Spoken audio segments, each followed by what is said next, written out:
segunda coisa que eu talvez tivesse a oportunidade de experimentar várias outras profissões seria o jornalismo. Não necessariamente você precisaria estar de frente para a câmera ou trabalhando atrás dela, numa revista ou no jornal. Mas eu poderia experimentar, conhecer um pouco mais de medicina, um pouco mais de esporte, um pouco mais de biologia, um pouco mais de outras áreas e ramos de atuação que também me encantavam. Eu costumava dizer que eu brincava, quando criança, de fazer apresentação de jornal. Então, eu fazia a escalada ali do jornal quando criança. E quando eu comecei a faculdade, eu falei, cara, não sei, TV? É TV? Não é TV? E comecei a entender que era um caminho muito mais amplo do que só TV. Apesar da minha cidade, o foco da maioria dos meus colegas de sala, a gente começou uma turma de 50 alunos, só 17 formaram. Dos 17, eu diria que 15 deles tinham a intenção ali de ser repórteres de TV. Queriam muito seguir a carreira em frente das câmeras. Mas eu acho que esse nunca foi muito o meu foco, assim, desde o início. Aí eu comecei a trabalhar, meu primeiro estágio relacionado à comunicação foi no Magazine Luiza. Eu trabalhei na parte interna de criação de conteúdo para o website. Na época, eles tinham um projeto que chamava Tia Luiza. É o projeto que é antecessor à Lu, a influenciadora digital. Eu posso dizer que eu trabalhei nessa equipe de formação da Lu, porque a gente migrou o sistema de relacionamento. Então, o conteúdo ali era para deixar o site um pouco mais quente e menos frio, ser só um site comercial. E a Lu nasceu com essa função, né, de ter uma personificação ali do personagem. Está falando de 2002, 2003. E nessa época a gente nem pensava, inclusive, em interação no jornalismo. E foi, inclusive, o meu tema de TCC. E fiquei 7 meses trabalhando com isso. Depois eu acabei saindo do Magalu, entrei num outro projeto também de experimentação, de entrevistas. É um projeto com a faculdade, né? Um projeto de estágio com a faculdade. Fiquei 2 meses nesse projeto de entrevista e depois fiquei mais 4 meses ali trabalhando com produção de TV. E eu acho que talvez tenha sido a parte que eu mais me identifiquei. Não com trabalhar de frente para as câmeras, mas a produção que precisa acontecer para as coisas nascerem. Então, no final do dia, o que o repórter faz na frente da câmera é 1 segundo ou 1/1000 do segundo de todo o trabalho que foi desempenhado por uma equipe que está por trás. Então, a questão da apuração de pautas, dinâmicas, foram coisas super legais, assim, de vivenciar e de poder aprender. Fiquei um tempo fazendo esse estágio na TV, depois eu também, nessa ânsia de querer fazer um pouquinho de cada coisa que me permitia, porque não sei se todo mundo tem essa consciência, mas a época do estágio é a época que você pode errar, é a época que você tem para aprender, fazer a coisa direito e absorver o conteúdo ou a experiência das melhores pessoas. Então, eu tentei usar essa minha época de estágio para realmente entender para onde eu queria seguir como carreira. Fiquei uma época editando matéria e conteúdo para um jornal regional.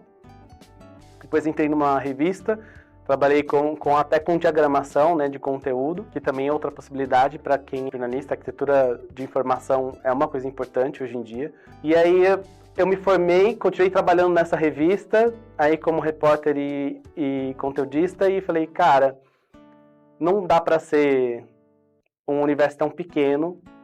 Não sei quem conhece Ribeirão Preto, mas a gente tem ali agora um jornal que faz parte do grupo EPTV, que é a emissora filiada da Globo na região. A gente tem talvez mais 2 ou 3 canais de TV regionais, mas que tem às vezes um noticiário.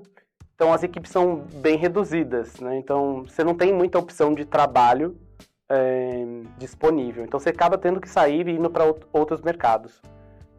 Eu vislumbrava poder vir para São Paulo. Eu já tinha feito algumas entrevistas, eu tinha passado numa entrevista de uma editora, na época, que eu estava fazendo faculdade, e acabei não vindo por conta da bolsa de estudos que eu tinha na faculdade, que eu cursava. E aí comecei a procurar emprego depois de formado.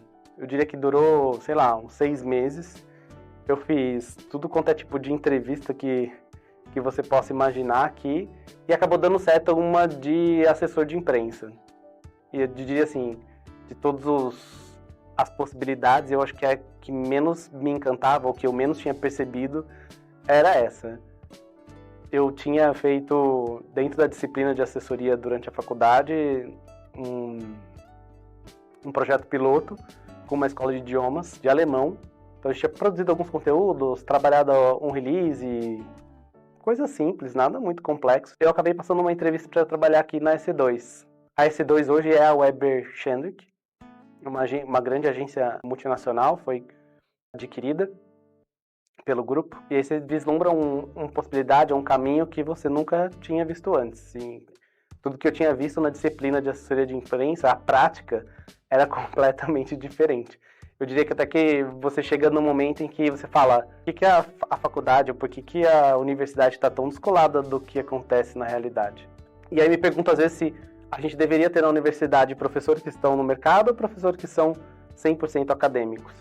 Ainda mais para uma profissão tão dinâmica que tem enfrentado tanta mudança ultimamente. Então, eu acabei mudando para São Paulo em 2007, me formei em 2005, mudei já para trabalhar com essa empresa. Foi engraçado porque eu passei na entrevista na terça e eu peguei o ônibus na quarta noite para começar a trabalhar na quinta-feira aqui em São Paulo. Então, assim, foi meio que do dia para a noite. Sim, eu vim com uma mala e fiquei.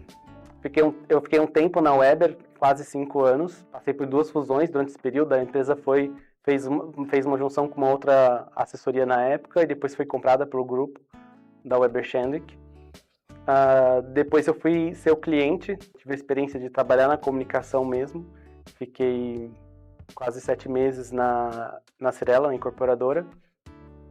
Mas também voltado para essa parte da comunicação corporativa. Depois saí e já saí com outro emprego, né? Porque desde que eu mudei para São Paulo, eu diria assim que eu não cheguei a ficar desempregado.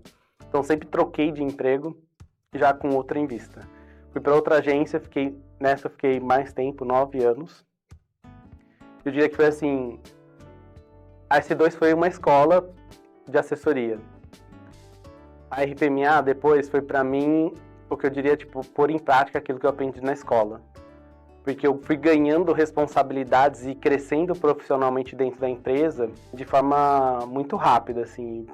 Eu entrei como pleno, um ano depois eu era sênior, um ano depois eu virei gerente. Então, foi uma escalada muito rápida. E depois fiquei 6 anos como gerente, atuando com diversas contas. Aí eu fiz um curso de marketing focado em marketing. O pessoal dizia que era pra gente virar CMO um dia, a preparação para o CMO e Chief Marketing Officer. É engraçado, porque você aprende coisas novas, obviamente, claro que não tem relação com aquilo que você aprende como jornalista, mas você vê muitas esferas da comunicação como uma disciplina do marketing. E aí eu comecei a pensar em por que não marketing digital. Fiquei 2 anos, quase 3, trabalhando com planejamento de comunicação dentro da agência, fazendo plano de comunicação digital, fazendo plano de comunicação de PR. Falei, bom, e agora? Para onde eu vou? Para onde a minha história profissional vai? Aí eu troquei de agência de novo num outro desafio, que era trabalhar com prospecção. A atração de novos clientes para uma outra agência. Eu já tinha feito muito projeto durante o meu trabalho na RPMA, participado de vários projetos de prospecção, nunca atuando como um ponto de contato focal, mas trabalhando com desenvolvimento de ações, criatividade. E aí eu me deparei durante 1 ano e meio com o desafio de vender aquilo que eu faço, que eu acho que foi um desafio importante, mas é bem complexo.